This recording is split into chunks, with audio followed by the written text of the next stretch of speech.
Le premier verset, comment être heureux. On va voir, il y en a plusieurs exemples ou raisons ou choses qu'il faut faire pour être heureux. Mais ici, dans notre texte, je vais commencer par lire « Heureux ceux qui sont intègres dans leur voie, qui marchent selon la loi de l'Éternel. » Ici, le psalmiste commence à parler de Dieu, évidemment, mais ici, dans ce chapitre ou ce psaume, il parle, et c'est vraiment un long chapitre ou psaume, on vient de lire ça il y a 1 ou 2 jours, 176 versets qui parlent de la parole de Dieu. On va utiliser plusieurs paroles ou descriptions pour la parole de Dieu, la loi, préceptes, statuts, commandements, etc. pour parler de la même chose. Alors, si vous voulez connaître davantage de la parole de Dieu et ce que la parole de Dieu peut apporter pour votre vie spirituelle, ce psaume est pour vous. Et on commence déjà, ici le psalmiste n'essaye pas de nous dire comment être heureux. Je dois vous dire ça tout de suite. Mais qu'est-ce qu'il fait? Il commence à décrire la vie chrétienne et la vie heureuse, une vie heureuse. Et il dit encore une fois en verset 1, « Heureux ceux qui sont intègres dans leur voie, qui marchent selon la loi de l'Éternel. » Alors, il va parler de l'intégrité. OK? Et on va parler de ça ce matin. Mais le monde, je pense, dirait le contraire à ce qu'on voit dans ce verset. Si vous voulez être heureux ou heureuse, il faut avancer, il faut poursuivre ce que vous voulez, peu importe ce que ça coûte, peu importe ce que ça fait aux autres autour de vous. On a cette idée de, moi, pour avancer, je dois pousser d'autres personnes d'un côté, pour ressembler comme si je suis quelqu'un de bien, je dois parler mal des autres, etc. Mais ici, la Bible nous donne un autre exemple, et c'est que pour être heureux, il faut être intègre. Nous allons regarder ce matin ça ensemble, mais quand on pense à ce verset, pas tout le psaume, mais à ce verset, l'idée globale ou la grande idée de ce texte, si on veut résumer le texte avec un verset, on dirait que quand je pêche, je suis hypocrite, car l'intégrité est de faire le bien. Et il y a une raison pour laquelle j'ai mis l'idée globale comme ça, ou la grande idée de ce texte comme ça. Et vous allez voir à la fin avec l'application que nous allons faire. Mais ici, l'auteur, il parle d'avoir de l'intégrité. Et nous allons voir ce matin ce que cela veut dire. Prions.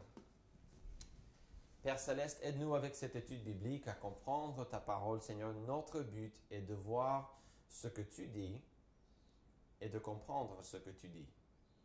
Nous voulons, Seigneur, lire la parole de Dieu. Nous voulons connaître ou mémoriser la parole de Dieu. Mais le plus important est de connaître la parole de Dieu et de l'appliquer à nos vies. C'est l'application, Seigneur, qui change nos vies. Pas la mémorisation, pas le fait de lire la parole de Dieu, mais le fait de vivre en obéissance à ta parole. Aide-nous avec ça ce matin, au nom de Jésus-Christ. Amen. Alors, nous avons déjà vu le texte plusieurs fois, mais j'aimerais bien lire 2 autres textes qui parlent d'être heureux aussi, pour nous donner un peu le contexte biblique. Proverbe 28, 14, « Heureux l'homme qui est continuellement dans la crainte, mais celui qui endurcit son cœur tombe dans le malheur. » C'est un verset très intéressant. Peut-être on va avoir l'occasion de parler un petit peu de ça dans un instant pour l'application. « Celui qui réfléchit sur les choses trouve le bonheur. » Regardez cette dernière partie. « Et celui qui se confie en l'Éternel est heureux. » Alors, encore d'autres choses qu'on voit ici, c'est des choses qui parlent d'être heureux. On voit d'autres choses aussi qu'on ne voit pas tout à fait dans ce verset. Mais on a des idées ici qui vont nous aider à comprendre ce qu'il faut faire pour être heureux. Le psalmiste ici en verset 1 nous dit que la clé est d'être intègre, de dire la vérité, d'être entièrement donné au Seigneur Jésus-Christ. Le bonheur se trouve dans une bonne relation avec notre Créateur. Vous n'allez jamais trouver le bonheur ailleurs. On essaye tous de trouver le bonheur dans d'autres endroits, dans d'autres personnes, dans d'autres choses, n'est-ce pas? Mais le bonheur, on va voir d'après la Bible, d'après Proverbes 16, 20 et 28, 14 qu'on vient de lire, d'après Psaume 119, verset 1, le bonheur se trouve en Jésus-Christ, en sa parole, en une bonne relation avec notre Créateur. Alors aussi, notre relation avec Dieu n'est possible qu'à travers sa parole. Alors on dit que le bonheur se trouve en Jésus ou en Dieu. Ok, c'est bien, mais il faut comprendre, il faut prendre encore, il faut suivre logiquement, il faut comprendre que les seules choses que l'on connaît de Dieu viennent de la parole de Dieu. Alors, nous allons parler ce matin, parce qu'on est quand même dans le contexte de ce psaume. Souvenez-vous, ces 176 versets parlent de la parole de Dieu. On a 8, 9, 10, 11, je ne sais pas combien de fois, différentes expressions qu'il utilise pour parler de la parole de Dieu, préceptes, principes, commandements, statuts, etc. Mais il parle, tout au long de ce psaume, il parle de la parole de Dieu, de la parole de Dieu. Et comment la parole de Dieu était sa vie, comment la parole de Dieu était une lumière. Donc, il va utiliser beaucoup d'illustrations pour parler de la parole de Dieu. Et c'est pour ça qu'il faut comprendre dans cette étude que la parole de Dieu est la source de bonheur.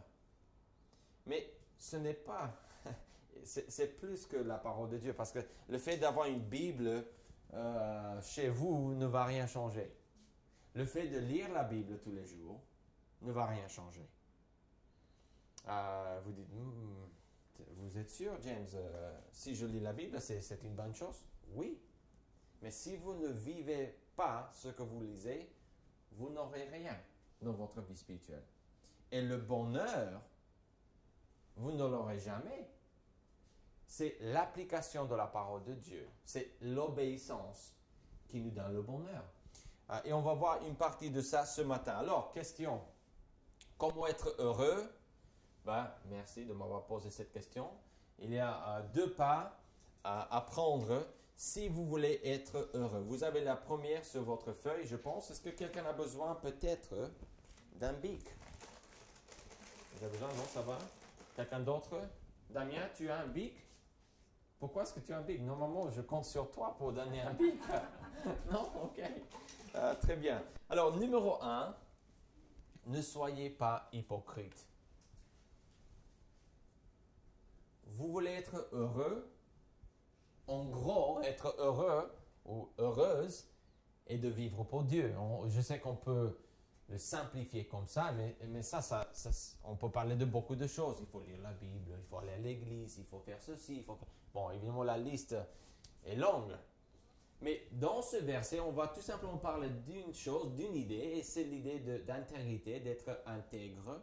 Et en parlant de ce thème de l'intégrité, il faut comprendre que si je suis hypocrite, je ne peux pas avoir le bonheur. Parce que le psalmiste dit encore une fois, qu'est-ce qu'il dit en verset 1? Heureux qui? Ceux qui sont intègres. Ceux qui sont intègres. C'est-à-dire que si je veux être heureux, premier pas, il ne faut pas être hypocrite. Il ne faut pas agir contre la nature que Dieu m'a donnée. Et je dis ça comme ça parce que peut-être c'est une nuance, je ne sais pas, mais on peut parler d'être hypocrite et on peut dire que par exemple, c'est l'idée que je vais vous proposer ce matin, je ne vais pas venir à l'église cette semaine parce que j'ai des problèmes et que je ne veux pas être hypocrite. Ce que vous venez de dire est hypocrite. Ce que vous proposez, vous en général, ok? Ceux qui disent, parce que j'ai déjà entendu ça, peut-être chaque semaine quand je rends visite aux gens, j'entends ça. Pas chaque semaine évidemment, mais j'entends ça souvent. Ou je ne vais pas faire ceci parce que je ne veux pas être hypocrite. Ah oui, c'est une bonne chose, oui. C'est une bonne réponse que j'ai donnée au pasteur. Mais fin de compte, être hypocrite n'est pas d'arrêter de faire le bien parce que vous n'avez pas envie de faire le bien. Ça, c'est pas d'être hypocrite. Être hypocrite est de ne pas faire le bien. Pourquoi? Si vous êtes sauvé, vous avez une nouvelle nature. 1 Corinthiens 5, 17 dit que vous êtes une nouvelle créature. Chaque chose que vous faites contre cette nouvelle nature est une hypocrisie. Nous, on a tendance à dire l'hypocrisie, c'est dans ma tête. Si j'ai envie de faire quelque chose et je le fais, je suis intègre. Si je n'ai pas envie de faire quelque chose et je le fais, je suis hypocrite. Non. Non, ça c'est ce que le diable voudrait qu'on accepte, mais non. Vous savez, un médecin est là, il reçoit l'appel à minuit, et il n'a pas envie de se déplacer pour sauver la vie de quelqu'un qui est dans un accident. Il n'est pas hypocrite parce qu'il s'est déplacé. Il est donné. Il est consacré, il est en train de donner quelque chose. Il ne va pas dire, je ne veux pas aller parce que je n'ai pas envie, c'est hypocrite. Et je ne veux pas être hypocrite. Je veux être heureux. Est-ce que vous voyez la nuance qui est là? On a tendance à penser que être hypocrite ou ne pas être hypocrite, ça dépend de nos envies, de notre mentalité. Mais ici, la Bible ne nous parle pas de ce que nous ressentons. Ici, il dit que heureux ceux qui sont intègres dans leur voie. Pourquoi ils sont intègres? Parce qu'ils marchent selon la loi de l'Éternel. Ce n'est pas des gens qui sont en train de faire comme ils veulent. C'est des gens qui sont en train de faire ce qui est correct. Quand on fait ce qui est correct, on n'est pas hypocrite. Si on fait ce qui est correct et qu'on n'a pas envie de le faire, on n'est pas hypocrite. On a des sentiments comme tout le monde. Vous savez qu'à chaque fois que je me lève pour faire quelque chose pour mes enfants la nuit, ou que même quand je travaille dans mon bureau et je suis là et quelqu'un arrive à la porte, j'entends qu'ils montent les escaliers en bois, je sais qu'ils vont venir, j'entends le premier étage, les escaliers, bon, là. Mais après, j'entends les petits pas de Zacharie sur la dalle en béton. Et puis, quand je commence à entendre encore une deuxième fois qu'il marche sur du bois, c'est qu'il va monter dans mon bureau. Là, c'est fini. Papa, tu peux m'aider? J'ai besoin d'aller aux toilettes. Non, débrouille-toi, franchement. Je ne veux pas le faire. Non, je vais le faire parce que je dois le faire. Si j'ai envie, si je n'ai pas envie, ça ne change rien. Et c'est pour ça que l'hypocrisie, il faut comprendre, c'est de faire ce qui est correct. C'est pas que je veux faire ce qui est correct, c'est que je fais ce qui est correct. Si je veux être intègre, je fais ce qui est correct. Si je suis hypocrite, c'est que je ne fais pas ce que Dieu veut. Tout simplement. On pourrait presque remplacer le mot hypocrite par péché. Si je pêche, je suis hypocrite. Alors, on avait aussi quelque chose là. L'intégrité ne veut pas dire que vous dites des gros mots, parce que c'est ce que vous avez dans votre cœur. Robert, bonjour. Ok, j'ai déjà expliqué ça. L'intégrité ne veut pas dire que vous dites des gros mots. Par exemple, j'ai déjà rencontré des chrétiens qui disaient des gros mots devant les autres personnes, et ces gens disaient, oui, mais je ne suis pas hypocrite, je suis réel. Je suis quelqu'un qui dit les choses comme elles sont. Vous avez ici devant vous un chrétien, mais attention, je dis des grands mots, je parle de ça, ou de ceci, cela, l'autre, mais je le fais parce que je ne suis pas hypocrite. Non, vous êtes hypocrite, vous avez un mauvais témoignage et vous êtes en train de représenter Jésus-Christ avec des grands mots. Ça ne devrait pas exister, ça existe évidemment. Alors, je sais qu'on n'est pas parfait, ok? Je ne parle pas qu'on doit être parfait dans le sens qu'on ne peut pas pécher. Je sais qu'on va pécher de temps en temps. Mais cette mentalité, et cette mentalité que je suis en train de vous montrer dans ce texte, l'intégrité ne veut pas dire que vous dites des grands mots parce que vous avez envie. L'intégrité n'est pas de dire ce que vous pensez. Oh, cette chaise est moche. Ok, on n'avait pas besoin d'entendre ça. Peut-être la chaise est moche, je ne sais pas. Ou, oh, votre repas, c'était horrible. Je ne dis pas qu'on doit mentir aux gens, mais vous voyez, l'intégrité, je dois être intègre. Hein? Non, franchement, je ne peux pas mentir. Hein? Non, mais vous n'êtes pas obligé de tout dire quand même. Et ce n'est pas le fait que vous ne dites pas Vous donnez un cadeau à quelqu'un. Moi, j'aime bien faire ça avec mes amis. Je donne un cadeau et ils disent « Oh, wow, merci beaucoup ». Souvent, ils disent « Merci beaucoup, c'est gentil ». Et je dis « Bah, c'est rien, je me sentais obligé ». Comme si ce n'était pas de mon cœur. Et j'essaie toujours de faire comme ça, tout simplement pour blaguer, évidemment. Mais l'intégrité n'est pas de faire comme on a dans notre cœur, ok? Vous n'êtes pas obligé de dire à tout le monde les mauvaises pensées que vous avez. Vous n'êtes pas obligé d'attendre à la maison dimanche matin jusqu'au moment que vous êtes parfait, sans péché pour venir à l'église. Ok? Vous devez venir comme vous êtes. Ça, c'est l'intégrité. Restez chez vous ou ne pas faire quelque chose pour le voisin ou faire quelque chose pour quelqu'un d'autre ou ne pas témoigner pour Jésus-Christ parce que vous ne ressentez pas que vous êtes capable ou prêt. Cela n'est pas de l'intégrité. Ok?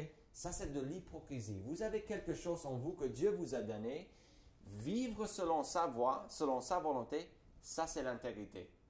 Tout ce qui est contre ça, c'est de l'hypocrisie, de son point de vue. Je sais que nous avons une autre façon de voir l'hypocrisie de nos jours. Ok? Je comprends ça. Aujourd'hui, ce n'est pas le même sens. Mais bibliquement, c'est ce qu'on est en train de voir ici. Être hypocrite est de dire des grands mots de péché. Ok? Bon, ça, je pense qu'on a bien expliqué, mais moi, j'ai vu ça dans le texte et je commence à faire l'application dans ma vie. Je dis, waouh, Dieu m'appelle à la sainteté. Dieu m'appelle à le servir, peu importe ce qui arrive dans ma vie. Et en plus, je ne devais pas être reproché par d'autres personnes si un jour ils trouvent, bah, tu as fait tout ça. Et on voit des fois que tu n'avais pas envie de le faire ou que tu prêchais ou tu faisais ceci, cela, l'autre, mais tu n'es pas parfait. J'ai vu l'autre jour que voilà, que tu t'es fâché avec quelqu'un. Écoute, ça arrive. Et quand je fais ces choses, c'est une mauvaise chose. Mais je ne dois pas arrêter de servir Dieu parce que je suis imparfait. Je dois servir le Seigneur. Si je veux être heureux, je dois comprendre que pour être heureux, je dois continuellement marcher avec Dieu. Quand j'arrête, c'est de l'hypocrisie. Hein, quand je commence à vivre pour le diable, évidemment, ça ne marche pas. Alors, l'intégrité est de marcher avec Dieu. Ça, c'est ce que le verset dit. Ils sont heureux parce qu'ils sont intègres. Ils sont intègres pourquoi? Qu'est-ce qu'ils font? Ils marchent. Ok? On ne parle pas d'une position où ils restent assis. Ils marchent. L'intégrité, comme la foi, est une action. Il faut bouger. L'intégrité est de marcher entièrement avec Dieu jusqu'au bout. Jusqu'au bout. Alors, on parle ici de ne pas avoir de duplicité, ok? De différentes vies. Jacques parle de ça, il dit, c'est un homme irrésolu, inconstant dans toutes ses voies. Jacques 1, 8. Il dit en Jacques 4, 8, il dit ceci, approchez-vous de Dieu et il s'approchera de vous. Nettoyez vos mains pécheurs, purifiez vos cœurs, hommes irrésolus. Il faut choisir entre Dieu et soi. Si vous voulez être intègre et ainsi avoir le bonheur, il faut choisir. Est-ce que je vais faire ce que Dieu veut, peu importe ce que je ressens, ou est-ce que je vais être hypocrite devant Dieu et vivre comme si je n'ai pas une nouvelle vie en moi? Est-ce que je vais être hypocrite devant Dieu et faire semblant comme si je ne suis pas sauvé et céder au diable ma vie pour vivre selon ce que je ressens, selon ce que les autres pensent, selon ce que le monde veut? Ou est-ce que je vais être intègre et marcher devant Dieu? Vous voyez que dans ce texte, je ne sais pas si vous le voyez, mais on parle d'une perspective biblique ici. Okay? L'hypocrisie devant les autres personnes, là on peut peut-être avoir une autre définition, mais devant Dieu, on parle ici devant Dieu, on parle de notre relation avec Dieu. Et c'est important à comprendre que pour être heureux, il faut être intègre. Et que l'intégrité est de faire ce qui est bien. L'intégrité n'est pas de ressentir ce qui est bien ou de vouloir faire ce qui est bien. L'intégrité est de faire ce qui est bien. N'attendez pas le bon moment au niveau de sentiments. N'attendez pas le bon moment pour servir Jésus-Christ. Le moment est maintenant. On peut toujours faire ce qui est bien et droit devant lui. Et c'est ça qu'il faut faire. Alors, pourquoi? Dieu n'apprécie pas qu'on lui donne notre poubelle. Comment? Dieu n'aime pas les choses à moitié. Quand il nous a sauvés, on est sauvés par sa grâce. C'est par la foi. Mais quand on est sauvé pour servir le Seigneur Jésus-Christ. Et souvent, on essaye de faire les choses à moitié. Et ce qui est vraiment dangereux, c'est que des fois, des croyants, des chrétiennes, des chrétiens aussi, évidemment, ils vont penser que c'est mieux de ne pas faire le bien parce qu'ils n'ont pas envie de le faire. Ou qu'il ne faut pas aller à l'église parce qu'ils ont des problèmes dans leur vie. Ou il ne faut pas faire ceci parce que cela. Vous ne pouvez jamais trouver une excuse pour ne pas faire la volonté de Dieu. Jamais. Dieu n'aime pas les choses à moitié. Vous savez qu'un vide-grenier et quand les ordures de quelqu'un d'autre, ou de quelqu'un, excusez-moi, deviennent des objets de valeur pour quelqu'un d'autre, n'est-ce pas? Je dis pourquoi? Parce que nous avons tendance, je pense, de ne pas vivre comme Dieu veut dans nos vies chrétiennes. D'offrir au Seigneur Jésus-Christ la moitié de ce qu'on devrait. Ou peut-être un quart, ou 3/4. Mais Dieu demande qu'on marche avec lui entièrement, avec intégrité, qu'on fasse ce qu'il dit de faire, sans se poser des questions, sans hésiter. On peut chercher des réponses dans la vie, ok? Je ne dis pas le contraire. Mais Dieu cherche à que nous soyons fidèles à lui, qu'on lui fasse confiance à 100%. Je vais finir avec une illustration pour peut-être vous aider à comprendre un petit peu plus, parce que cette illustration m'a aidé beaucoup. Une fois, j'ai demandé à un homme profondément religieux s'il se considérait comme une personne vraiment pieuse. Il a répondu que même s'il aspirait à en être une, il avait l'impression de ne pas être à la hauteur d'être une personne pieuse ou vraiment religieuse comme il fallait. Il a dit qu'il croyait ceci à cause de son mécontentement.